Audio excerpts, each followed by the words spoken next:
Good afternoon, everyone. Let me share a little fact with you. In the history of the Fortune 500, there have been 15 African-American CEOs. Think about that. In the history of the Fortune 500, there have been 15 African-American CEOs. There's 6 today. And we have one of them with us.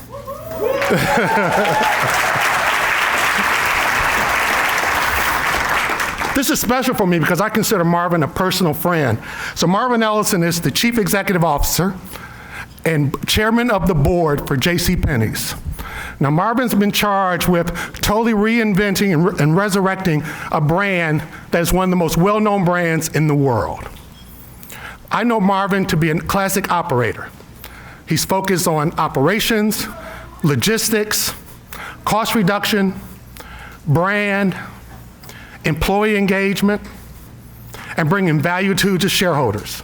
So if you followed their stock price, you know that he's already accomplished a lot of those through the stock price improvements.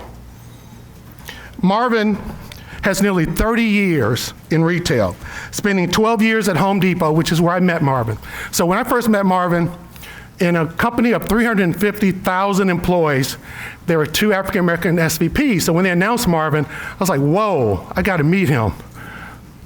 And we became fast friends because his demeanor, his nature, and his ability to sort of really engage and get people motivated. Marvin had a really big job at Home Depot. Marvin ran all of North America as the EVP of stores, which is a huge job, 150,000 associates across the enterprise. Currently, Marvin serves on the board of directors for the National Retail Federation, as well as Federal Express. Now, those are sort of the notes that, are public for Marvin. When I think about Marvin, I think about some words that just roll off. Trusted. He's a trusted advisor of mine. He's a role model. He's a mentor. He's a friend. He's authentic. What you see is what you get with Marvin. There are no airs with Marvin. He's genuine. He helps everybody. He delivers results. We're in business to make money. You have to deliver results. Marvin delivers results. He inspires achievement. People who worked for Marvin 20 years ago are still working for him today because he inspires achievement. And he's a role model. He's my role model. He's the person I look to figure out how to do it right, how to do it better. So with that, it's a pleasure, it's a joy. I got chills. I want to introduce you to Marvin Ellison. I may be just a foolish dreamer, but I don't care, 'cause I know my happiness is with. All right, how's everybody today? Well, after that introduction, I just want to say good night. Look, I want to thank Ramon. Ramon he's a good man. It is back to school season in retail, and there's only a few people on this earth that could have me in Columbus, Ohio, not driving retail sales today, and one of them is sitting right there. So Ramon, thank you very much, man. So look, I'm going to talk to you a little bit today about leadership. It's something that I think is, not only is it essential, but it's something that I think as a ethnically diverse group of people that are here today, sometimes we struggle to understand how we fit, in the scheme of things in the companies we work for and the organizations. And so I'm gonna do a couple of things. I'm gonna share with you leadership based on things that have been successful for me, and candidly, because of that, these are areas that I assess people on. Look, I've known Ramon a long time, and if you want to know something about Ramon, this guy has seen more Frankie Beverly and Mays concerts than anyone on this earth. And if I ever want to make sure I can connect with him, I have to do one thing. Just call him and say, Ramon, I have an extra ticket to see Frankie Beverly and Mays, and no matter where he is in the world, he will show up to that venue. And that's how we stay connected. So look, my leadership journey starts right here. This is where I'm from. This is Brownsville, Tennessee. This is a 2-stoplight town about 90 minutes northeast of Memphis. The only thing important about Brownsville, Tennessee is that there's an unincorporated area called Nutbush, where Tina Turner came from. Other than that, there is nothing going on in Brownsville, Tennessee. So why is this important? Because when I grew up, the middle child of 7 kids, my parents were not formally educated. My father never graduated high school. I could stand in my front yard, look to the north, south, east, and west, and I couldn't see success anywhere. But when I went in my house, my parents were God-fearing people who taught us the fundamentals of what I think is essential to any successful leader, and that is have confidence in yourself, have a vision about where you're going, be a good citizen, and put God first. And that's how I was raised.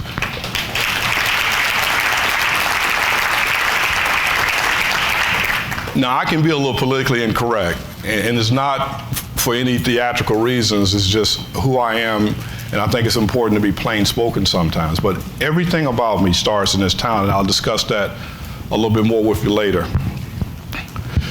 So if you think about my career, this is my career timeline. I started out as a $4.35 an hour part-time employee at Target, and I ended up getting my degree. And I started and worked 15 years at Target, went to the Home Depot, did a couple of different things, and ended up at JCPenney. You may look at this and say, man, this is very unimpressive. And you would be correct. It is unimpressive. That's why I'm showing it to you. Because my career timeline is a reflection of just grinding every day of every week, of every month, of every quarter, of every year, to try to get toward an end goal. You should look at this and say, man, if this guy can achieve success based on this career timeline, I know I can do it.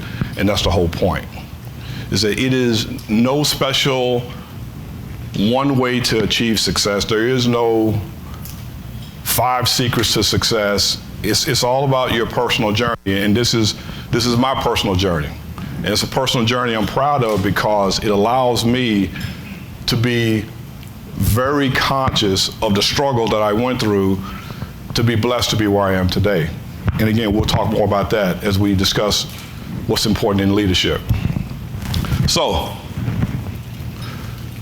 the first lesson is your background should define you, it shouldn't limit you. Because if my background limited me, I'd still be in Brownsville, Tennessee with many of the very talented men and women I went to school with who were better students than I were. And they allowed their background to limit them. It defines us because we are the product of where we've been and what we've done. And it took me a long time to accept that. It took me a long time to embrace that coming from Brownsville, Tennessee, and going to a state school gave me the capabilities to sit in a room with people who attended Ivy League colleges, who grew up with silver spoons, who had worked around the world, who had clerked on the Supreme Court. But what I found out is that those things are not essential to being an effective leader. So you have to understand how you take your background and you make that part of your success, not make it part of your limitation. Okay, and we'll get into that a little bit more later. So, I have 2 children. I have a 20-year-old son and a daughter who is soon to be 15. And as I mentioned to Don that I had a 15-year-old daughter, he said, don't worry, she'll come back to you at some point. Spoken as a father with 3 daughters would know that girls at that age are very, very challenging. She's a sweetheart, but she's challenging. But kids also keep us humble. And so I was working with my daughter last year on a school project. And she was doing a paper on the presidents of the U.S. who made the greatest influence while in office. And we landed on a question about leadership. And these presidents were the men you see on the screen. And her question to me was, Dad, there have been so many presidents. Why do we always land on these three men as the most successful? She said, what's special about them versus all the other presidents? And so we talked about that. And as a good parent, you never answer a question, you just ask the question back to them. And I said, well, Gabrielle, what do you think these three guys did different than others? So she talked about Washington and how at the time he became president, he was the richest man in America. His family and his wife's family were the largest landowners in the US. So he was the modern day Bill Gates or Warren Buffett. And yet with that wealth, he decided to go out and lead this ragtag army and ultimately became president and voluntarily stepped down after 2 terms when there was no such thing as term limits, because he wanted to prove that you could have a peaceful transition. We talk about Lincoln. We know Lincoln better than most. Brilliant communicator, country lawyer with great people skill, but had the wisdom and the fortitude to hold the country together during a very difficult Civil War. And we talk about Roosevelt in the midst of a war, a depression, and being handicapped. He was able to pull it all together to allow the U.S. to emerge as the only real superpower in the world. But those are facts. But the simple answer is that they all were presidents during very difficult times. And leaders emerge when you have to walk into very difficult situations. It's easy to lead when things are great, when sales are up, when morale is high, when productivity is strong, when the economy is robust. But man, when that stuff turns the other way, how do you lead? And so as I thought about that, I felt like that was a good starting point to just define what is leadership, and there is no one definition. But as I thought about the things that I've gone through in my life and the things that I look for, I decided to give you 11 principles, and these are, I call them my commandments. I figured if God gave Moses 10, I definitely need more than that. So we're going with 11.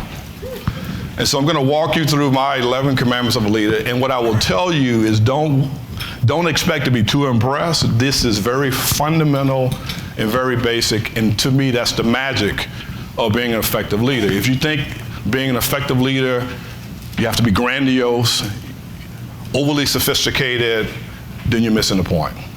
And so the first commandment is give credit to the team. The thing you have to understand is that as the leader of a team, you will get credit anyway. And if you are an effective leader, you can quickly determine whether or not someone is trying to hog all the attention, or if they willingly and eagerly give credit to the team. It is one of the first things that I look for when I engage people. When I go to a store visit, when I visit a facility, when I'm meeting with the leader and their direct reports, do they dominate my time telling me all the things that they've done, or do they dominate my time introducing me to people and recognizing individuals for successes and things that they've accomplished? The moment someone goes out of their way to recognize others on their team is the moment I realize that they understand the power of giving credit to the team, because when you give credit to the team, what do you think the team will do for you? They're going to work that much harder for you.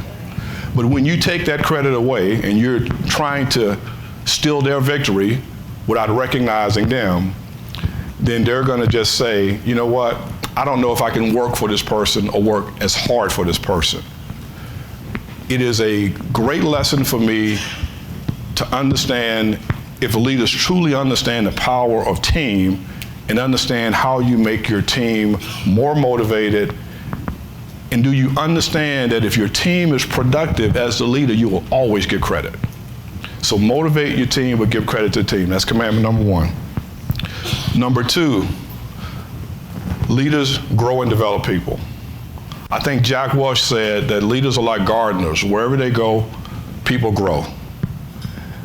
One of the first questions that I will ask you when I sit down with you in an interview is, give me 2 or 3 people you're most proud of that you've developed that have gone on to success, and what were the specific things that you did to contribute to their success? And if you can't answer that question with passion and with a degree of specifics, then it tells me that you're probably not someone that spent a ton of time developing and nurturing people. It is the number one thing that we do as leaders: help people get better. You know, I oftentimes tell individuals, you may think you're leading, but if there's no one behind you, you're just going for a walk and you don't know it. Because leaders have people follow them. And how many of you have worked for people that you wouldn't follow in the next room? Okay. So it is your responsibility to take all the lessons learned from that poor leadership relationship you had and not to replicate it. The one thing, there are a lot of things I say over and over again, but the one thing that my team will hear me say often is I lead like I would like to be led. I lead like I would like to be led. So if I'm working for a leader who micromanages, who demeans, who does not inspire and motivate, I'm not going to replicate that. I'm going to do the opposite because I'm going to lead the way I would like to be led. But if you're truly committed to leadership, you're going to help people develop and grow, because your legacy will never be the programs you implemented. It will not be the acquisitions that you helped to lead. It's going to be the people that you touched and developed. And that's why, as Ramon said, I could go back many, many years and I still have relationships with people that I spend time with, because people are your legacy, not the programs or the other things. Okay, so that's number 2. Number 3, demonstrate authenticity. In other words, you got to keep it real.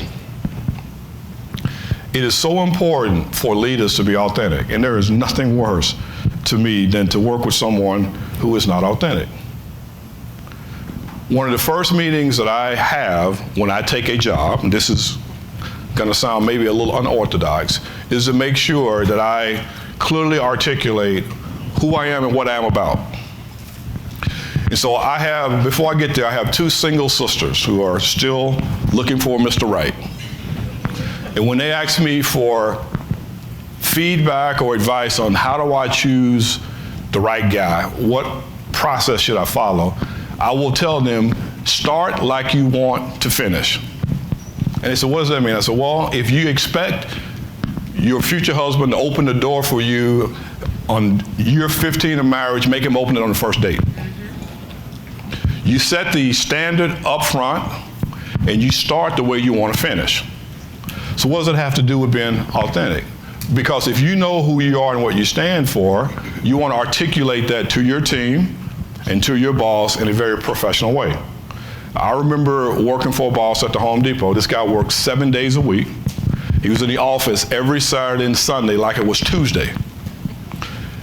He had no kids at home. His wife traveled around the world, so he just was a pure workaholic. And a lot of the team who worked for him replicated that to gain favor. If he's in the office on Saturday, well, I'm going to be in the office on Saturday as well. Kind of what was mentioned earlier about companies will allow you to kind of work yourself in the ground is really your choice to decide what you're going to do. And I remember when I was promoted to be the head of stores for the company, and he asked me to come in Saturday morning to meet with him so we could talk about expectations. Now, I'm a father of a young black man and a daughter, and I still enjoy time with my wife, and Saturday is not an office day for me. And so I remember coming in and meeting with him Saturday morning at 8:30, and we kind of walked through some expectations. And he said, do you have anything for me? I said, sure I do. And this is me being authentic. I said, I want you to know that this will probably be the only Saturday you're going to see me in this office. And I said, because I am actively involved in the lives of my children. I have an office at home, and I typically get up Saturday morning and kind of get caught up while the family is still resting. But I'm not going to come in this place because if I ever come in, it's hard to get out. I said, so I'm not going to be here on Saturday, and I want you to know that. And if you have any questions about that, then just let's talk about it. But that's not an expectation I hope that you have. Now, the reason why I had that conversation was because I wanted him to know from the very first day what I was about, and my style, and my routine. But the reason I could say that as boldly as I did was because I believed I could deliver on the results. See, the results are the great equalizer to everything. It's the great equalizer. If you're delivering outstanding results, then you can have enormous balance in work and life. If your results are bad, you have no balance because you're trying to catch up. So results are the great equalizer. But the thing that I learned is you got to start like you want to finish, and you got to be authentic, because if you're not authentic, there are two people who will catch it first. Your direct reports and your boss, the two worst people that you can imagine that will know that you're being inauthentic. And there's nothing worse than someone that we can't trust as far as we can throw them, as the old saying goes, all right? So authenticity is critically important to being successful in leadership. Intellectual curiosity. It is so important that we know more than just what we're doing for a living. You will have opportunities where you're going to be at a dinner table or in an elevator or in a meeting setting, and someone's going to want to talk about more than just what you do in your function. They may want to know how you feel about the current political landscape. They may want to know how you feel about Brexit and if you think it's going to have any impact on the U.S. economy. They may want to know a whole lot of things. But if all you put into your head is things that don't make you better, you have no intellectual curiosity. Now, I tell my 20-year-old son, information is like food. You put bad information in, you get a bad result. Like you eat bad food, you get a bad result. So you want to take your time, you want to learn more than just what you do. So your intellectual curiosity, your interest in other things give you the ability to be more well-rounded so that you can have conversations about different things happening around you and that could impact the company. Here's a quick story. Years ago, I was a manager. I was an asset protection manager. That's a fancy term for being a security manager for a store. And I had this young guy working for me. And this guy could never show up to work on time. Great young man. And I remember he didn't like his schedule, and he came to me and he said, Marvin, I've changed my religious beliefs, and from this day forward, I have to be off every Saturday. I'm thinking, okay. And he said, so I know how much you care about the religious foundation of your employees, and so I want you to help me with my schedule. And so I said, okay, great. I said, give me some time to think about it. And so this was back in the day before we had access to computers. And so I went to the library, and I spent the entire day researching his new religious beliefs to make sure I understood exactly what he believed in, and more importantly, how it affected my schedule. This is a true story.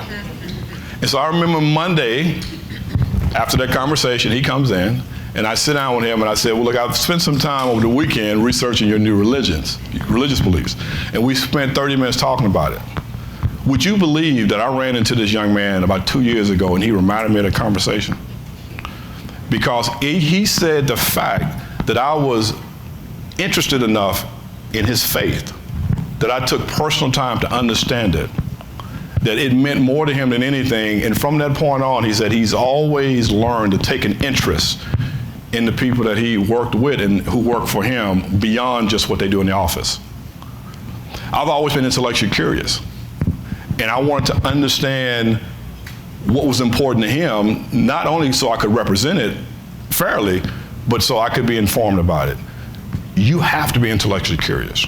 You never know when you're gonna get an opportunity to have 5 minutes with someone that will change your career, but you have to know more than just what you do, okay? Here's a favorite one of mine. Style only works with substance. Now, this is a personal challenge that I've faced my entire career, because I've always been someone who cared a lot about how I carried myself. And so you will rarely see me walk out of the house to go do anything unless I am prepared to meet the president. Because I am thinking at any time I could engage anyone, and I never want to run into anyone I'm not at my best. So I've always been focused on style. The problem is when you care a lot about style, people assume you have no substance. And for the female leaders, it is probably more prone to you than anybody else. So the challenge is, how do you do both? Because if you're someone that cares a lot about style, you better care a lot about substance. Because if you don't, you're going to get pigeonholed and stereotyped in a way that will hurt your career. And if you are all about substance and not about style, you will limit your ability to go as far as you desire. Corporate America is about having a balance of both. Not because of the superficial nature of it, because you are a representative of the company. And the company wants to know if they send you out to represent the brand of the company, your brand will be reflective of the brand of the company. But you can't be an empty suit. So the perception is if you care about style, your substance is lacking. And if you are substantive, then style is not important. We want to kind of take that and put it on its head to say both matter. And as a diverse leader, you have to understand that both are equally as important, but you have to represent both all the time. Does that make sense, everybody? Yes. It is the one thing that I have struggled with because people have always made the assumption when they meet me, without getting to know me, a guy that cares that much about style can't have too much substance, and you can't let him get away with that. Make sure you're up on your game so that your substance is as reflective as your style. You have to know your business. There's nothing that will get leaders more sideways with me than not being able to clearly articulate their business, their competitors, the processes they're focused on to make the business better, innovation that's occurring in the marketplace that we either A, should be taking advantage of, or B, are building capital plans to take advantage of. But it is important that you know your business. Remember what I said earlier, results are the great equalizer. Results will give you the ability to take vacations when you want to take them. It gives you the ability to make a phone call and get someone in front of a decision maker for an open position. It gives you a lot of things that you can do, but you have to know your business. You know, I remember going to college, and it's so interesting when I was listening to Steve talk about the young man who he interviewed when he was at Sears. And I graduated with a GPA of about a 2.7. And that's because I worked full time the entire time I went to college. In some cases, I was so lacking with funds, in other words, I was broke, that I went to classes and didn't even buy the book. Couldn't afford it. It was book or food or book or lights. Some of you know what I'm talking about. So looking at my GPA, you would have gotten a very false impression of who I was and what I stood for, because I was doing the best that I could with what I had. And so when I think about knowing my business, I remember how I struggled as a college student trying to get out, because I was not going back to Brownsville, Tennessee. Tina Turner or no Tina Turner. I wanted to prove to myself and be a representative of my family that I could be successful. And I remember starting to work at Target, and I hated the job because I felt like I got a degree in marketing. I want to be working for some ad agency. I want to be doing some other job. But because the economy was terrible when I graduated, and I met this wonderful lady who is my wife now for 25 years, so she needs like a Medal of Honor for staying with me for 25 years, I wanted to stay in Memphis, Tennessee. And my perception back then was, since I'm in the wrong job, the job that I don't want to be in long term, I don't have to work as hard. Because instead, I'll just kind of do the minimum required until the right job comes along. I don't know if any of you have been there before, all right? And so I remember this event like it happened yesterday. I'm kind of getting by doing the minimum required, but remember now, I looked the part, got my degree, and I remember going to a meeting with my peers from around the district, and I walk in the room, looking the part, and they started to talk about business topics and different technology, and I came to the realization I didn't know anything. I was so uninformed because I was coming to work doing the minimum required, spending most of my free time trying to find that perfect job. And I remember sitting there knowing that if someone asked me a question, I was going to be exposed as a total fraud because I just didn't know. I looked the part. I was style with no substance. And I sat there and I said a silent prayer. I said, Lord, if you let me get out of this room without being embarrassed, I promise you, when I get back to work tomorrow, I'm going to dig in and I'm going to work as hard as I had to work when I was working 40 hours a week, taking 18 and 21 hours of schoolwork. The Lord let me get out of that meeting without being totally embarrassed. When I went back to work and I started to dig in, I wanted to read everything about retail, everything about how the front-end systems work, how the receiving systems work, how the merchandising systems work. I wanted to just become an expert on retail. And a funny thing happened. The more I learned, the more I liked my job. Funny thing happened. The more I learned, the better I was at my job. A funny thing happened. The more I learned, the more people who called me as a resource to help them. And a funny thing happened. I got promoted again and again and again and again because I came to the realization I have to become an authority in my job and put forth the same effort in my job as I put forth to get my education when I was struggling so severely balancing work, life, and just trying to make ends meet. So you have to be an expert in knowing your business. Deliver consistent results. People look at that unimpressive timeline and they say, how in the world did you go from the VP of loss prevention to the VP of logistics to the senior VP of global supply chain to the division president to the executive vice president of US stores to CEO? I was meeting with this reporter and he said to me, you are from security officer to CEO. And I said to myself, man, that sounds like a Lifetime movie. But the reality is, the reason why I was able to make such an improbable journey was because I was very blessed to deliver great results along the way. Now, the one thing I'm not going to talk about that is embedded in all of that is every job I took at the time was the worst job in the company. So think about that for a second. Every position I took was the worst job in the company. Jobs that people didn't want. The shrink number was the highest shrink number of any retailer in America when I took over the loss prevention job. When I took over logistics, they had just fired this VP of distribution and a VP of transportation the same day. That's probably not a good sign, right? I can go on and on. The reason why, and I was talking to Don about this, the reason why I took the tough assignments and the reason why I took the tough assignment that I'm in right now is because that's how you make the greatest impact. That's how you create the greatest shareholder return. That's how you demonstrate that your leadership really matters. Take the tough assignment, because if you can make a difference in a tough assignment, everyone pays attention. And that's what I always did in my career at Home Depot, and I was benefited and blessed because the results came. But the results came because of people, not because of me. Leaders set the vision, leaders lay out the pathway, and you hire talent, and the team makes the difference. Plan for success, because failure takes care of itself. Now, you may think that's an obvious statement, but it is not.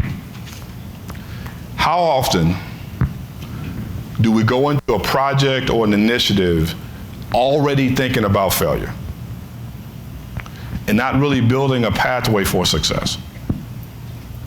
So let me tell you a quick story. I'm a former musician, a retired musician. But I grew up, in Memphis, around Memphis, and Memphis is a great music town. And I worked as a musician doing college time as well as other jobs to make ends meet. And there was this great story about this musical artist in Memphis. This guy was an R&B singer. His name was Jay Blackfoot. Jay would put out a record every year. And his record company, back then there was no iTunes for some of the young folks here. So the record company would print about 5,000 copies, and he was pretty much a local artist. And he'd sell 5,000 records, and then he'd do another record the next year. But this one year, Jay put out a song that was pretty doggone catchy. And they were playing that song in Memphis, and unbeknownst to Jay, there was a New York disc jockey in town for a convention, and he heard it on the radio, and he thought it was a good song. And he went back to New York, and guess what he did? He started to play it, and guess what happened to Jay's song? It became number 3 on the charts for R&B. Number 3 playlist. It's different kinds of charts. You got sales and you got rotations. So Jay was getting a lot of rotations, but Jay had no records in the record store because they only printed 5,000 copies. And so you can imagine his record company is now feverishly printing records, trying to meet the demand of this hot song that Jay has out. And this song is number 3 nationwide. By the time they get all the records printed and shipped to the stores, guess what happened? The song is dead. It's number 10, it's number 12, it's number 15, it's off the charts. Jay never had another hit because his record company planned for him to sell 5,000 copies. They didn't have a contingency plan. What if Jay hits big? Can we get these units delivered to the right locations at the right time? How often do we walk into projects like this? You know, we just decided, my company, to roll out major appliances. Hadn't sold appliances since the early 80s. And so we tested it in 22 stores. And we were skeptical, to say the least. And so because I learned from Jay Blackfoot in my days as a musician, my instructions to the team was, okay, how big do we think this could be if it is successful? They said, well, we can definitely put it in 500 stores because we need to get it done before the holiday season. I said, well, let's map out every store that we can possibly put it in. Let's find the space. Let's go through the editing process to create enough physical square footage that we can put it in place. And they said, well, Marvin, we hadn't even rolled out to 22 stores yet. And I said, plan for success. Because if this is a failure, we don't have to worry about anything. Just kind of move on to the next initiative. Because failure always takes care of itself. And I learned that from a local musician in Memphis, Tennessee. Always plan for success and ask the question, what if this is successful? Can we scale it quickly? And do we have the resources to make it beneficial to the company? Be courageous. This was spoken to many of you earlier today. I cannot tell you the importance of courage and leadership. It is so important for you to have confidence that what you say matters and what you say is what you believe. You know, I'll give you a quick story about being courageous and how it changed my career. I'll go back to my days at Target again. I'm a security manager of a store, and I'll remember this day vividly. I am at a store and we're doing an audit of a new store. And it's myself and 4 other peers. And what typically happens when you get 4 or 5 people together in the same job, we spent the whole day complaining. Company's not taking care of us. Our boss is terrible. Systems are awful. It's what we do, right? It's what I did back then anyway. And so we're complaining about how miserable our life is, and we get a call in the office saying, hey, your vice president just showed up. Now, this dude hadn't been to Memphis in forever. And we're thinking, that's not true. He can't be here. This guy, why would he be in Memphis? And lo and behold, he had flown in from Minneapolis to Memphis. And he found out I got 5 managers here. What a great opportunity to do a little impromptu town hall. So he comes in the office and he says, hey guys, great to have you here. Since we're all together, let's just have a quick town hall. How are things going? And before I could say anything, man, my guy said, man, things are going fabulous. The company is taking care of us. Guys are compassionate. We just love being here. Now, I'm the junior person in the room, and I'm thinking, man, that's not true.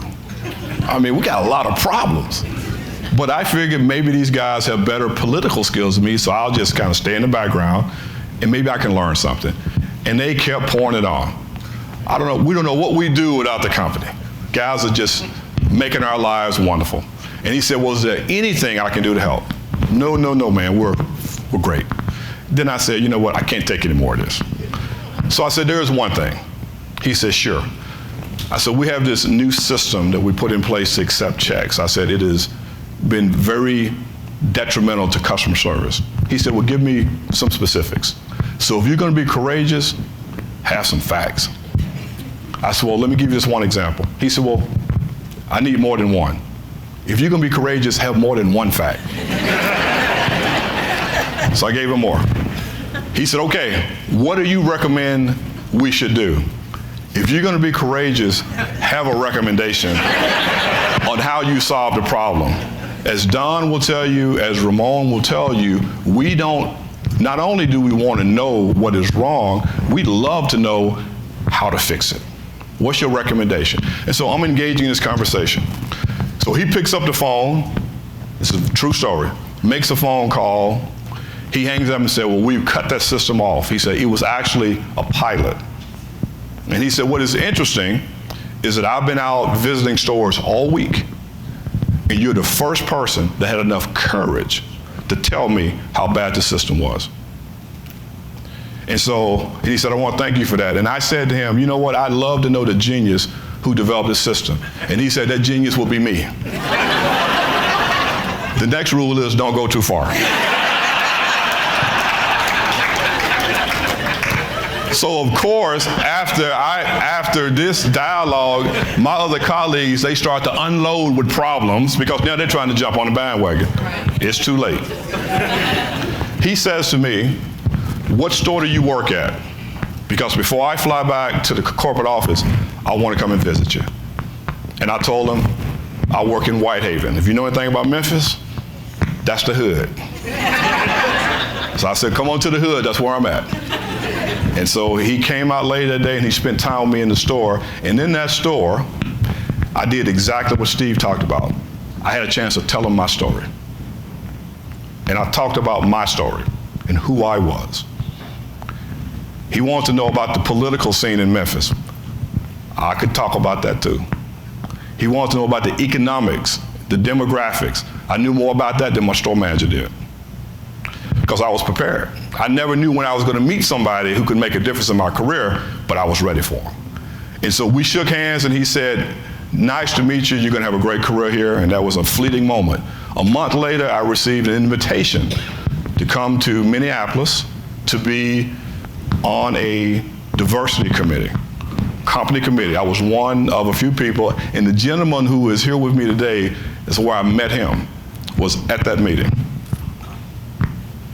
And that was over 20 years ago. But that's how I ended up there from Memphis, Tennessee, because I was courageous.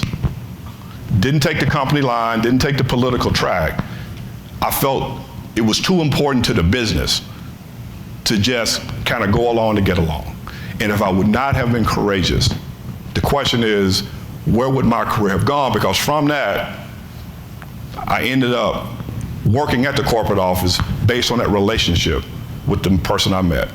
And when Fortune magazine called me to do the interview a few months ago, they wanted to speak to someone who I work with at Target. I told them to call this guy, because now he's a consultant. So the point is, there are fleeting events in your life and career that you have to take advantage of. And you can't be afraid to be courageous, because if you're not afraid to be courageous, you never know when you can make a difference. Be the best you. For a kid raised in a little small country town, it was easy not to have a ton of confidence and to have a high degree of faith that you could get out. My dad was never formally educated, but the one thing he would say countless times to us, nobody can beat you being you. Nobody can beat you being you. You're no better than anyone, and no one's better than you. We may not have the nicest car, we may not have the nicest house, you may not wear the nicest clothes, but no one can beat you being you. If I heard my dad say that one time, he said it 1,000 times. And that was his way of trying to lift up his kids in an environment where he couldn't provide a lot of material things. But he wanted to instill in us confidence that we could be whatever we put our minds to. And the one thing that I've learned in that as a black man in corporate America, that it is easy to lose confidence in yourself when you look around you at people who you believe are either more qualified, more capable, who have a background that's more suitable for what you're trying to get accomplished. And so I talked about the meeting in the store. Now let's talk about when I went to the corporate office. So my wife and I are 5 years married. She's 3 months pregnant, and I get an offer to come work at the corporate office. And so we prayed about it, and we said, okay, we're making a move. And didn't know a soul up there. We moved to Minneapolis, Minnesota. So I go up to the corporate office, and nobody looks like me. I mean, this is in the mid-90s in Minneapolis at Target, and man, it was not diverse. I tell people all the time, there were 2 other black guys I knew, was Kirby Puckett and Prince. And I didn't hang out with either one of them. So it was just me. And I remember going to work and just having my confidence sapped out of me because the environment was so different than what I was accustomed to. And so the first thing I came to the conclusion of, if everybody was different than me, then it must be something wrong with me. Because they dress different, got different hobbies, they speak differently, the education is different. And so I got to blend in here. So let me change the way I dress. Let me kind of change the way I speak. Let me blend in because I'm different, and that can't be a good thing. Now, I've been taught better than that. That's the reason why you have to be confident, because your environment can shift your confidence. And so I go up and I'm working, and I'm just, on my best day, I'm average, because I'm mentally and physically fatigued. Because unbeknownst to everybody else, I'm doing 2 jobs. I'm doing the job that I'm paid to do, and then I'm doing a job pretending to be somebody I was not. And so I'm doubly tired. And so I remember coming home after a few months of that nonsense, speaking to my wife, and she said, how's it going to work? I said, man, this is tougher transition than I thought. She said, well, is the work hard? I said, no, it's not the work. I said, it's the environment, it's people. I said, I just don't feel like I fit in. And she said, well, why don't you just try being yourself? And then I remember what my dad said. I mean, nobody can beat you being you. Just be yourself. And so I said, you know what? That's what I'm going to do. So let me kind of be me in how I dress. Let me walk in and express the opinions I have based on my life and what I've gone through. And let me see if I can create a contribution by just being more authentic in who I am. And so the moment I went up and I decided to just relax and be you, man. Funny thing happened, man. People were more interested in what I had to say. They wanted to invite me to be a part of focus groups. They wanted me to be a part of their team because they wanted to have a unique point of view that I brought to the table. So for you female leaders out here, for you ethnically diverse leaders, the worst thing you can do is commoditize yourself. Commodities are a dime a dozen, and they're easy to obtain. You want to be specialized. You want to be so unique in your point of view. You want to have such a profound view of the business, of the customer, of the environment, that you are in demand. That I want you on my team because you're going to bring a different point of view than what I have. I can read every book that's ever been written about how it feels to be a mom, and I could not understand it. Or how it feels to be Latino, or how it feels to be an Islamic American in this environment. Bring all of that to the table, because as companies, we want to be successful. And we want to build our teams with people who make us better. That's a little secret. Leaders want people around them that will make them better. And if you can make me better, make a leader better, they're going to want you on their team. But if you think that you have to commoditize yourself, blend in, be one of the boys, go hang out with the guys, go play golf, they play golf, go to the bar, go to happy hour because of what they do, you're commoditizing yourself. bring something to the table that's going to make the business better because of the unique life that you've lived, the unique experiences that you have because of who you are, because nobody can beat you being you. You just got to be comfortable being you.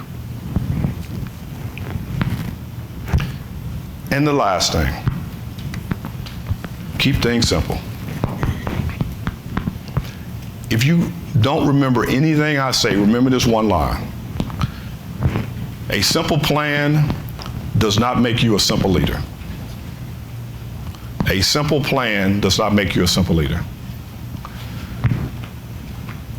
The biggest struggle I had amongst many coming from Brownsville, Tennessee to corporate America, working next to people who clerked on the Supreme Court and graduated from Ivy League institutions and were from well-to-do families, worked around the world, had different experiences, is convincing myself that I had to prove that I belonged.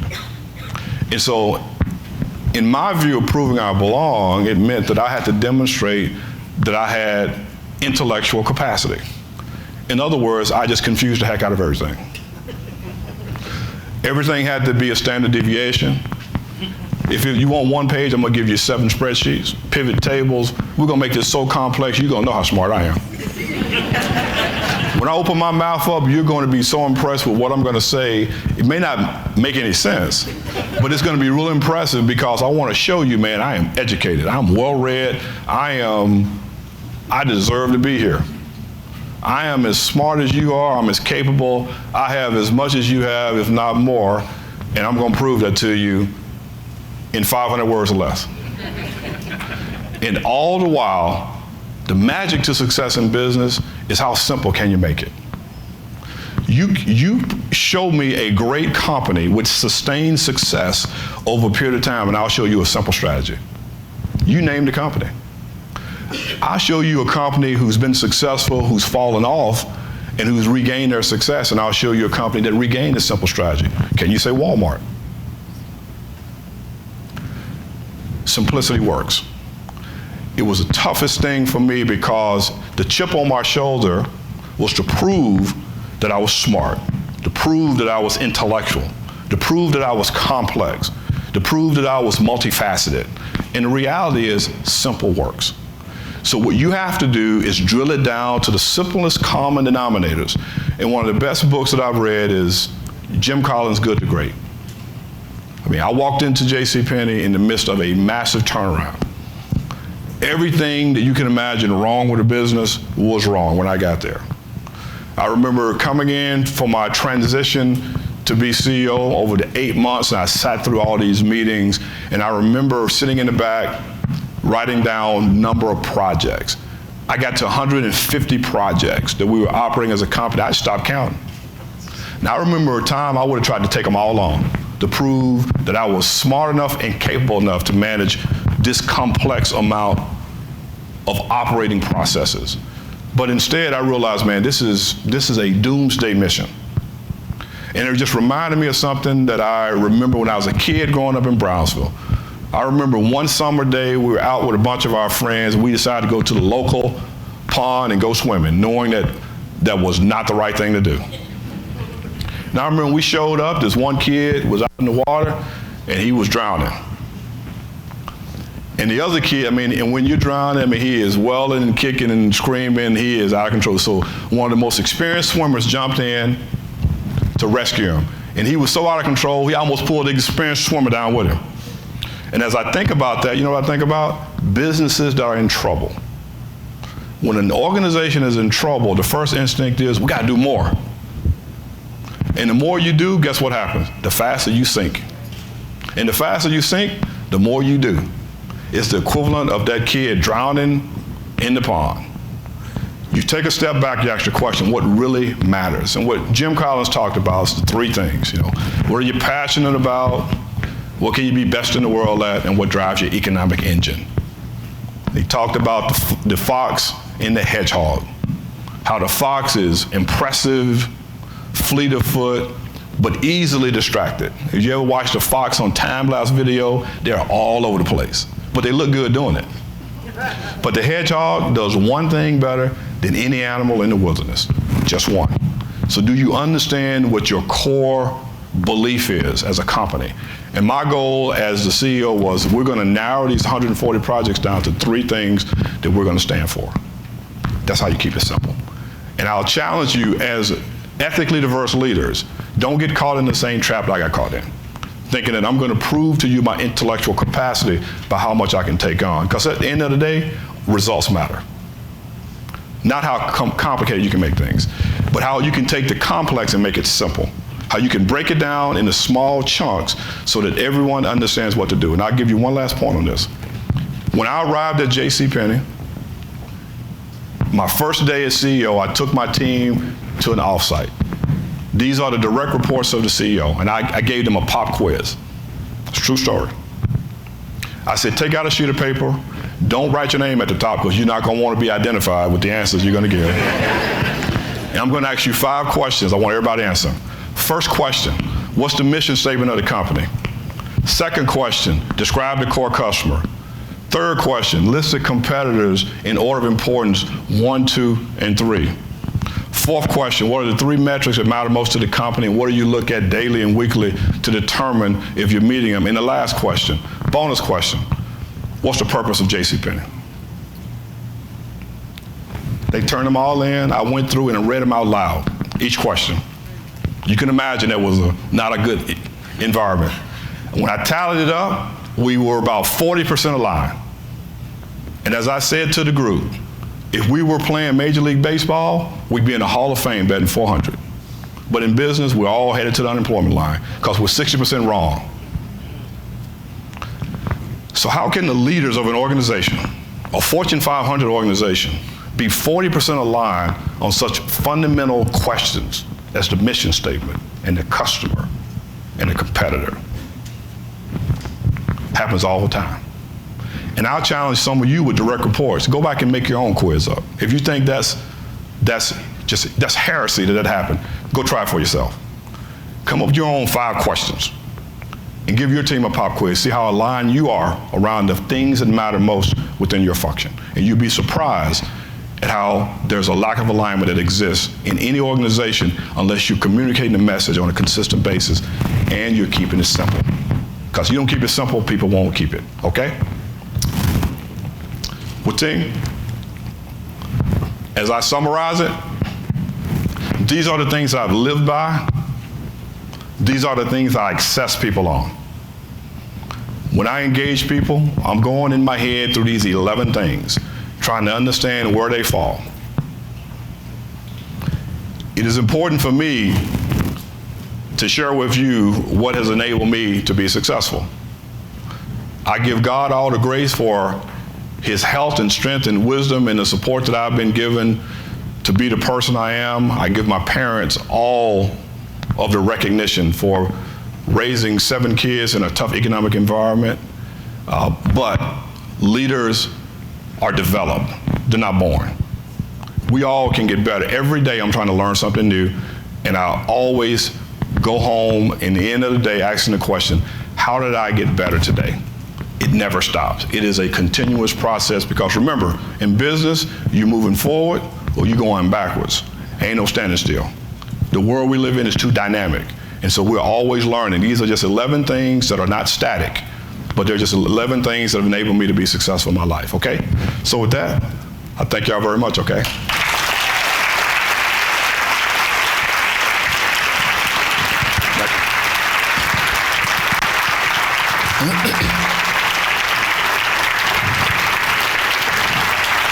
Wow, that's outstanding.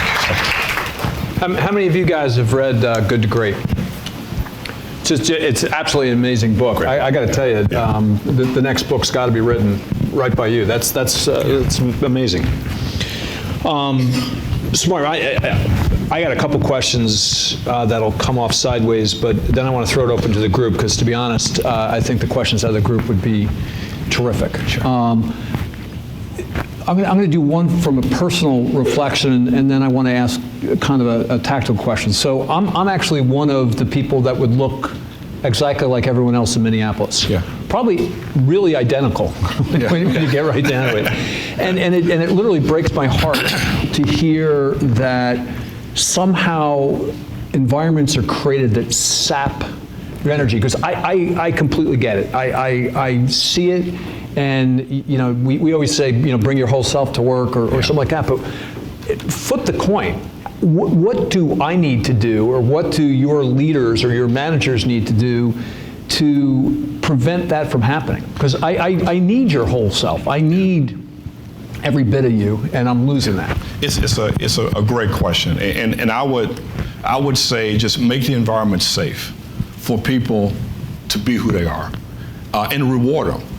You know, I think the most important way for us as leaders to demonstrate what matters to the business is who we promote, and who we give assignments to, and who we recognize. So when someone comes in and they demonstrate the authentic, you know, total self in a way that is unique, yet it benefits the business, let's recognize that person. Because as a young executive, I didn't see anyone that looked like me, but I didn't see anyone being recognized for looking like me. Mm-hmm. And so I just came to the quick conclusion, you know, I'm a extreme minority here, and I don't see anyone who's getting promoted or recognized or elevated for being bold, for being courageous, for being different. So being different must not be, it can't be good. And that's a limited way to look at it, but when you're struggling to fit in, you don't rationalize things really well. You kind of fall back to what's the most simple place to land. And when I look back at it, I met some wonderful people during that time that really helped me out tremendously. But I think a lot of it was just the insecurity of not seeing anyone who looked like me or anyone who looked like me being successful looking like me. And so the conclusion was it can't be a good thing. So, and that's my concern. It might not even be overt. It's something that... No, people went out of their way to make me feel comfortable. I mean, look, in ways that that were as interesting as, hey, come spend the weekend with us ice fishing. And I'm like, I don't think so, man. I don't want... Marvin, I got to go with you on that one. Somebody invites me. I'm not going ice fishing either. I want to fit in, but not that bad. But the people were wonderful. They reached out, but I think for me, I didn't feel like I fit. And it was more the maturity of having the confidence in saying, I know who I am, I know what I stand for, and I'm going to go up to this, to this assignment, and I'm going to represent myself in a way that's going to benefit the company and benefit me. And it just took me a while to get there. Yeah, but I do think that's words that we got to live by. You know, in terms of you got to bring your whole self to work, and then look, I'm a minority in the room today. You got to help. When the golf analogy is so stale. I love Steve using the golf analogy, but the likelihood of somebody saying, "Hey, come on, let's go out and play golf." No one plays golf. But I want to understand though that that's you guys can help your managers, particularly if they've been in role for 15 years and have not dealt with diverse employees before. You got to help them address this, because I don't think there's ill intent. No, it's not. I think it's just lack of managerial skill. But see, I learned a lot. I remember leaving that assignment, going back to the field, and this is a true story. Fact is stranger than fiction. And I remember going to Jacksonville, Florida, and Jacksonville is really, so you're from Jacksonville? Yeah. All right, so what I didn't realize is that Jacksonville is really Southern Georgia. Yeah, much worse than Minneapolis. Exactly. And so I'm in Jacksonville, and my area responsibility is like the kind of Florida Panhandle, and I remember being assigned has a direct report who was a younger white guy, and someone told me, this guy's not very progressive, just so you know. In other words, we kind of question whether or not this guy liked black people, is what they were trying to say in code. They didn't go all the way to cracker. No, they said not progressive was what was used. And so I remember we had to take a long road trip, and I was telling my wife, I said, well, I got to take a road trip with this guy, and I don't think he even liked black people. And she said, what are you going to do? I said, well, I'm going to give him I'm going to give him an education on the ride. And so I get in the car with this guy. This is a true story. This guy Andre knows this guy. And so we're in the car, and I said, okay. I said, we have like 5 hours of driving. I said, so you will have an opportunity that you've never had in your life for 5 hours. You can ask me any question you always wanted to ask a black person and you're afraid to. And I will promise you that I will A, not get offended, B, will not get angry, and I will answer your question. I said, so whatever you always wanted to ask and you never did, you got 5 hours, just bring it on. And he said, no, I'm good. I said, no, I said, bring it on. So about 45 minutes, he said, why is there Miss Black America when there's Miss America? I said, great question.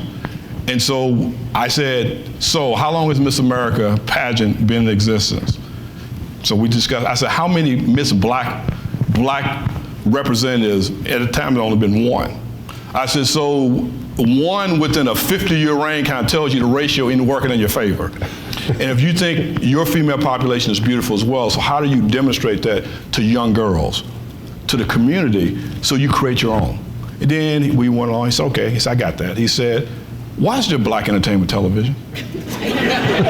When there's ABC, CBS, NBC, he said, I don't understand. I said, where'd you go to college? He said, Florida State. I said, you like football? He said, love it. I said, so can you watch Florida State football pretty easy on a Saturday during football season? He said, sure. I said, what if you went to Morehouse or Hampton? I said, how do you watch a game? I said, you can't watch it on CBS, NBC, or ESPN.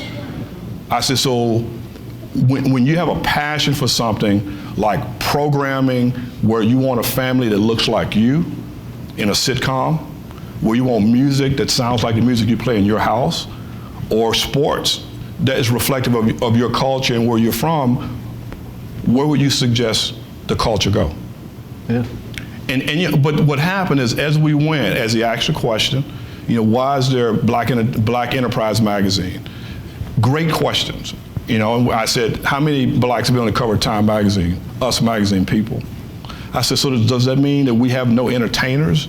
We have no leaders that's driving cultural change? And so what ultimately happened is that in a 5-hour period, we both learned from each other. And this guy went on to be someone who was viewed as non-progressive to one of the greatest champions of diversity because he understood better. And he could pick up the phone and call me and ask any question, and he knew it was safe. Yeah. And so I think as a leader who is ethnically diverse or gender diverse, we owe it to our bosses and our colleagues to give them a safe place where they can learn. They can ask dumb questions, and they don't have to worry about offending or worry about being disrespectful, but they can be educated so that it's something that will more effectively resonate with them. You can take that out of the workplace. So the whole world would be a little bit better place if people would actually just start talking to each other. Yeah, amen to that. Look, I would just throw the questions out to you guys because I have like 7. As a matter of fact, you go on any car rides soon? Yeah. I'll be glad to take a car ride. A car ride. A lot of questions. Yeah. Could we get some mics running around? Lisa, you want to take first whack? I can hear you. I'll repeat the question. Okay, thank you so much. I learned a lot, and I felt like you're my brother from another mother. I grew up in a farm, very small community, and I worked full-time to go to college and paid for it out of state. So I'm curious now, as a CEO, do you find yourself changing the criteria? You said you were under a 3.0 GPA. Yeah. You did all these cool things. What I find sometimes is that we know that, but we don't always change the recipe internally to cause situations to happen for more people like that, because we know that's happening. And I think about that because then you think those are the values and the integrity that for us that we can deliver products to people, 92% of our businesses. So I was curious if it's caused you to change the recipe for leadership within your organization, starting at the baby steps. The short answer is yes. Look, we're all products of our experiences, and I've worked for 3 great companies, and they've all had challenges of how they assess people. At one company, leaders were assessed, via a psychological evaluation that if you couldn't get over a certain threshold, you had no chance of climbing the corporate ladder. At the other company, it was all about the sweat of your brow and the experience you had, and if you've survived the wars of the past. And the answer is both extremes are wrong. It really comes down to leadership competency. And look, I joined this J.C. Penney, and of the 13 direct reports reporting to the CEO when I arrived, only 2 remain. Because the first thing I had to do is get the right leaders in position to change the culture of the company and make us a more progressive company. But those leaders come from diverse backgrounds. My head of marketing has an MBA from Columbia, my CFO went to Princeton, and my head of stores, I think he stepped foot on a college campus to drop his daughter off. And he grew up in the Marine Corps. And his whole life is a PhD of retail knowledge, from an hourly employee to now the EVP of stores. And so for me, it depends on the function, and it's all about the leadership capabilities, and that is the message that I'm responsible to deliver throughout the whole organization and hold people accountable for that. Look, we've all worked with and know people who were extremely talented and had great leadership skills and deliver great results, but because their resume wasn't perfect, their success was limited. And I think that's such a narrow view for companies to take, and you limit the success of the company by not putting the right people in jobs based on what they can deliver for the company. And so that is my philosophy. Yeah. Kendra, you. Hi, Mr. Ellison. Thank you so much for your presentation. Wonderful. One question I have is around how you've developed your problem-solving skills. So as you've gone through different roles and walking into a role such as CEO, you kind of talked about it a little bit, but just curious to know what types of things did you start to do, whether intentional or very intentional, to help you become wonderful at solving problems? Well, I'll give you a real short story. When I started with Home Depot, I had no idea what I was walking into. I mean, I just knew it was a big company with a great brand. They had a new CEO, and at the time, it was this cultural clash. The CEO came in from GE. The culture of the company was more entrepreneurial. They didn't like him. He was trying to force Six Sigma in. And Six Sigma and Home Depot shouldn't be in the same sentence, just so you know. and so when I came in, there was this cultural tug-of-war going on. And a lot of outside leaders were coming in, and I came in from Target, so I had my points of view of what to change. And I remember so vividly, this person walked in my office like day 2 and said, "Welcome to the company. The guy who was in your job previously was a guy from Walmart, and he tried to paint everything blue. You know, Home Depot's color is orange." And he said, and he failed miserably, "Hopefully you're not gonna try to paint us red." Target. And he actually was a direct report. He shook my hand and said, "Look forward to working with you." And I sat there and I'm thinking, you know what, man, I'm getting ready to paint everything red. Because that's what I knew, 15 years. And so I took all the programs and initiatives, this is a very true story, that I was ready to implement. And I put them in a folder and I put them in the file drawer. And I said, I'm gonna look at it in 90 days and I'm gonna see how many still apply if I can go on a 90-day mission of learning. And so I spent 90 days visiting stores, distribution centers, going through town halls, asking questions, what's working, what's not, if you were me, what would you do, and what are some of the key things we need to do to take advantage of this business we're not taking advantage of? Just fundamental questions, making a list. And 9 days later, I came back and looked at that list, and I would have been about 50% wrong, which I probably got fired. And so what happened, that encounter taught me, don't make assumptions about what you know. And don't disrespect the culture by coming in and forcing your ideas into a culture without understanding the culture that you walked into. And so my problem solving is really more about listening. You know, my mother would say a couple of things to my siblings and I, and it was, you got 2 ears and 1 mouth for a reason, so listen more than you talk. And they don't teach common sense in a book. So you can have all the learning you want, all the intellectual reading, but if you don't have common sense, you're just gonna be an educated fool, as she would say. And so from that, I listen a lot, ask a lot of questions. But then I understand that there are really about 3 key things that need to work really well in any organization. And the key is identify the big levers. And so my problem solving is about trying to find out what are the levers. What is the true 80-20 that needs to be addressed. And if you can address those levers, you can get the business turned around a lot more effectively. And it really, it fundamentally falls on that premise. Catherine, you have a question? Back in. Your presentation's been amazing. I've learned a lot already, but I am tempted to ask a question that you may not want to answer. And that question is that you came in after a very celebrated person came to JCPenney's from Apple, and they were kind of bringing the knowledge from the gods down to lowly retail, and really big failure. Yeah. What do you think that person got really wrong? And did the organization actually get anything from that celebrity CEO that was positive? It's a very good question. So on what he got wrong, how much time do you have? It's a long list, but let me hit the highlights. The first thing that he got wrong is that he never respected the culture of the company. This company is now a 114-year company. You don't get to 114 years by doing everything wrong. And so you have to embrace the culture and understand it. You may not agree with it, and there may be things you want to change, but you have to at least take steps to understand it. So that's number one. Number two, he walked away from the customer. And that's relevant in any business platform you're in. So let me give you an analogy. And I gave this analogy, unfortunately, at a Wall Street meeting, and somebody wrote it, which I don't regret, but I think I said more profound things that I didn't write that day.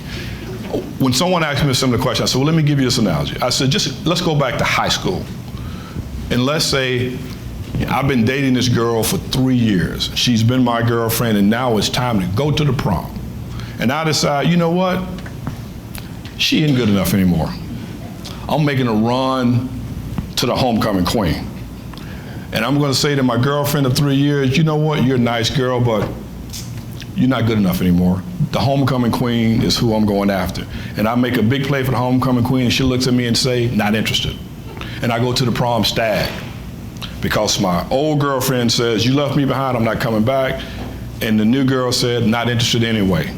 That's what happened at JCPenney. There was a core customer that's a more baby boomer female customer, about 58 years old, homeowner, loved the company, but she also loved her promotional coupons because that's how she determined value. That's the core customer. That customer was absolutely walked away from because of the desire to chase the emerging millennial customer. The J. Crew, the Forever 21 customer. And when the clothing was redesigned, the strategy reformatted, the stores refitted, that customer said, not interested in shopping at JCPenney.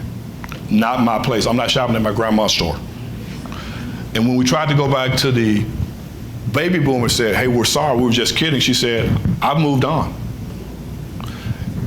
And the fact is that when you don't understand who your customer is, that mistake is easy.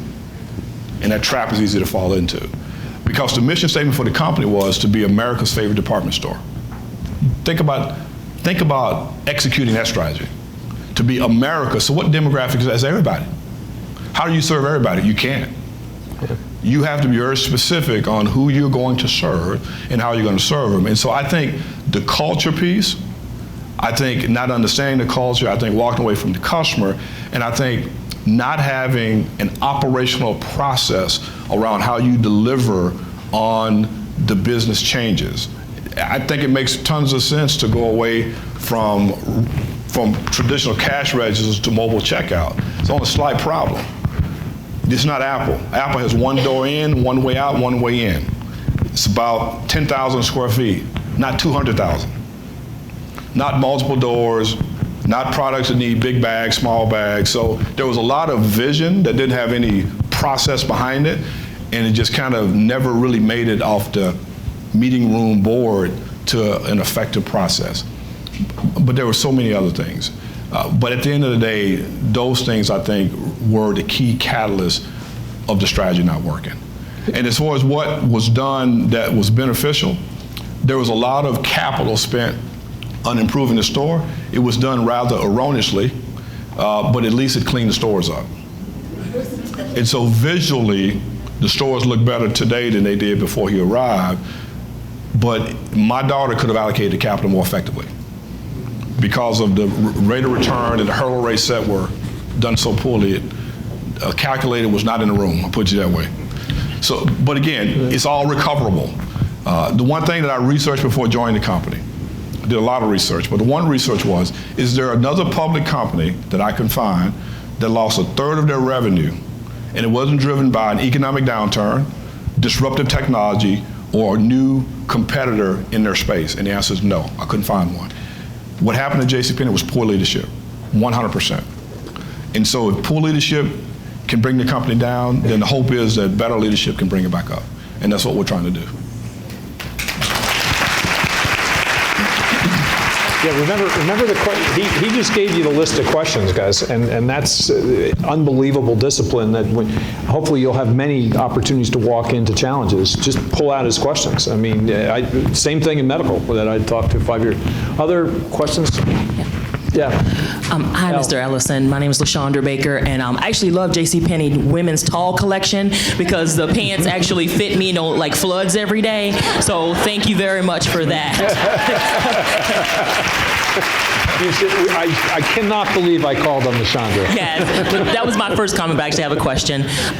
So my question actually is around your notion of the authenticity and being 100% yourself, and then the other corporate notion of executive presence, and how sometimes as an ethnically diverse leader, the picture of what that looks like may not match what the company looks like. So I would like to hear your advice and your thoughts on that. Well, look, it is a really good question, and I've had so many conversations over the years with really more younger, more millennial executives, and they will say to me, well, you're asking me to kind of sell out and be something that I'm not. You know, this is how I dress, this is how I want to wear my hair. And I said, well, let me ask you a question. If you go work for McDonald's, you gonna put a uniform on? If you go to the military, are you gonna put a uniform on? Because if you don't, you're not gonna be a part of the organization. So I think any business has a uniform. We don't think about it that way, but I think it's a standard.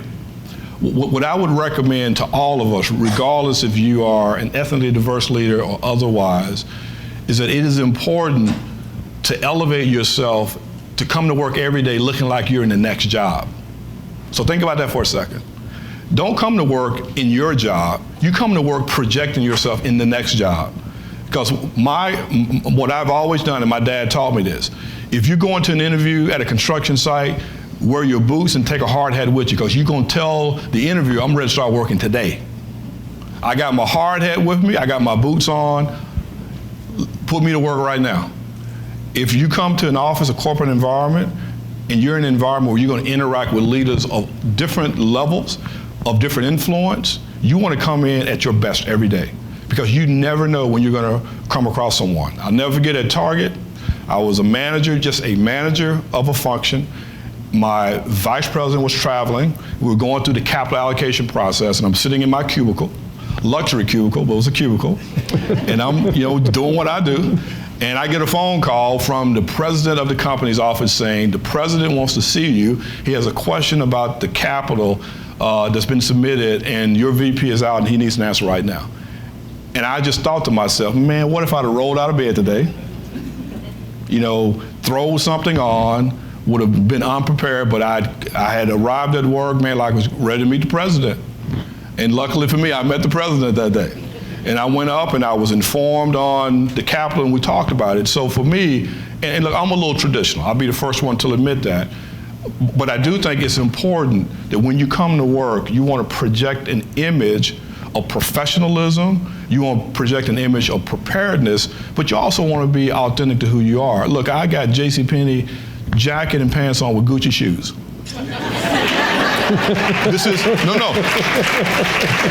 This is who I am. And I've known Andre for 20 years, he tells you, I've always been. It's just me. And so when I decided to join JCPenney, because I've made a lot of mistakes, but I've observed more mistakes, I'm meeting with the board, and I'm telling them, you need to know exactly who you're getting here. I mean, this is what I believe in. This is who I am. This is what I stand for. And if you don't support that, or if that doesn't excite you, then I'm the wrong guy. And so what I've learned over the years is don't come in and try to sell yourself as much as you come in and you present yourself. If you present yourself and people accept the presentation, then you know you're at the right place. But oftentimes I've tried to sell myself to be something that I'm not to get the job. And then when you get the job and it doesn't work out, I mean, you're really at fault because you didn't present who you were.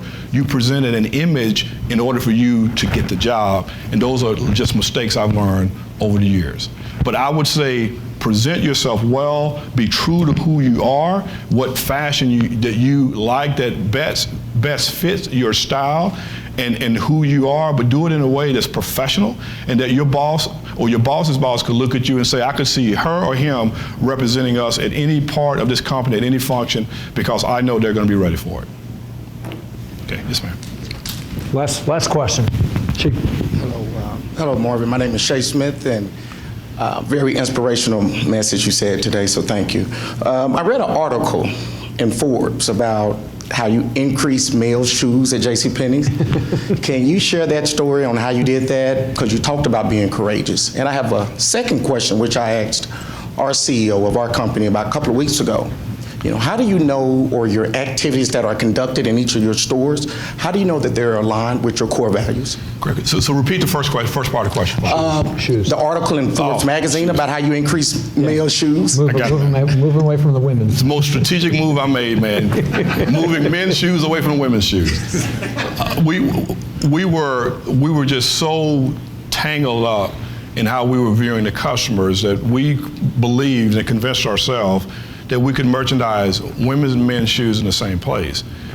And for a lover of shoes, and I will challenge any man in this room, if you think you love shoes, just come to my house. And I will guarantee you, I got more designer shoes than any man in America. That's another story. So I love shoes. And what I know about loving shoes is that the experience for a female buying a shoe is much different than a male. Because I think, you know, men are buyers and women are shoppers. Because you got to get the right fit, the right style. For men, it's not as complicated, and we don't take the time because we're just not as focused on the presentation of the female. And we were combining these two areas together, which was the worst of both worlds. Because we were taking space from the female shoes and we were having men shopping with women, and it just didn't make sense. And it's the only place in the store we did it. So we had the brilliant idea of removing men's shoes, expanding women's shoes, and putting men's shoes in the men's department, and the business turned around. Eureka. I mean, it wasn't that hard. But believe it or not, we had no idea what was causing the downturn. It was something just that simple. You know, look, when it comes, I think to, what was your second question again? Remind me, the second part of your question. How do you know there's not value-added activity in the stores? Look, man, here's what I'll tell you. I tell my kids this all the time. You know, we have over 1,000 stores. And I say to my son all the time, I'm sitting here with you. How do I know what's happening in Los Angeles right now in one of my stores? The answer is I don't. How do I have the best opportunity to make sure that I have the right culture in that store? Is the people I hire. It's all about the leaders. The one thing that I try to do, and I know that it is a work in progress, is to make sure that the message is consistent and the values are crystal clear. And to let people know that we will reward you for living the values, and if you don't live the values, there's not a place here for you. And to go out and try to hire people who represent the values. The way that I can change the culture in a 114-year-old company with over 100,000 employees is to hire leaders that have similar values. And they're going to meet with their team, and they're going to discuss those values, and they're going to hire the right people, and their direct reports will hire the right people, and so on and so forth. That's the only way that myself or Don or leaders can really affect the organization. Is based on the people that we hire and who we surround ourselves with, and how passionate we are about not only stating the values, but living the values. If I'm saying one thing and doing something else, then that is not going to hold up. I mean, we are littered, you know, in history of corporate America with leaders who basically were hypocrites. they expound one thing and they lived a life that reflected others. And I think it's all about consistency in being authentic and hiring the right people. And if we can do that, if I can do it, then I have a better shot of making sure that all of my stores represent what we truly stand for. And it is an ongoing process that never ends. You know, Marvin, so it was funny. We got to publish the 11, and we'll make sure we get that whole presentation out to everybody. But things that you didn't overtly say that I just take away from the discussion: grinding. I mean, you grinding. Don't misinterpret. You know, there were some serendipitous moments that worked out really well that you were prepared for. But it sounds like you went to work hard and you grind. Results matter. The great equalizer. The great equalizer. And I'm going to borrow your father's wisdom, and I hope everybody in this room takes that to heart. You cannot be beat if you're being yourself. Absolutely. As a paraphrase, and you know, I first on behalf of Cardinal Health, I can't tell you how grateful we are that you took time out from back to school season, because we do know how important that is, and we really appreciate it. But I'd also just tell you that I think JCPenney is extraordinarily lucky, and you now have made 37,000 fans of Cardinal employees. So thank you so much. That was outstanding. Oh, thank you. You gotta write that in the book. No, that's serious. That's a great book. Right, here, no, come on. Marvin, on behalf, we wanted you to have a little token for what we're doing here. So one way or another, on behalf of the entire African American network at Cardinal Health, thank you so much. Thank you. Come on.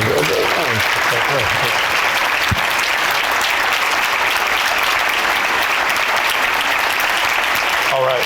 Thank you so much. No, thank you, Mark. Thank you. Thanks, Jamal. That was outstanding. Thanks, man. Thanks, Appreciate it, man. Appreciate it. Thanks, everybody. Wow, that was outstanding. There. Hey, now you know why he's my role model. I mean, I've had to. You know, one of the things I learned most about from Marvin was, you know, as he coached me as we began to build a relationship, was to take this something that was really hard, really broken. Don't look for the glamorous roles. Really go after the hard jobs with the hard yards and make your names that way. And that's where I learned that from, was Marvin. I also learned not to play small with Marvin. He taught me that. He taught me, don't play small in the room, Ramon. And so, Marvin, thank you so much. I forgot it was back to school season when I asked this question, so I apologize. If you want to do a store walk, there's one right around the corner. We can go visit. So, guys, just incredible. One of the top, you know, one of the 6 African American CEOs in the country. So, thank you so much for taking the time to come.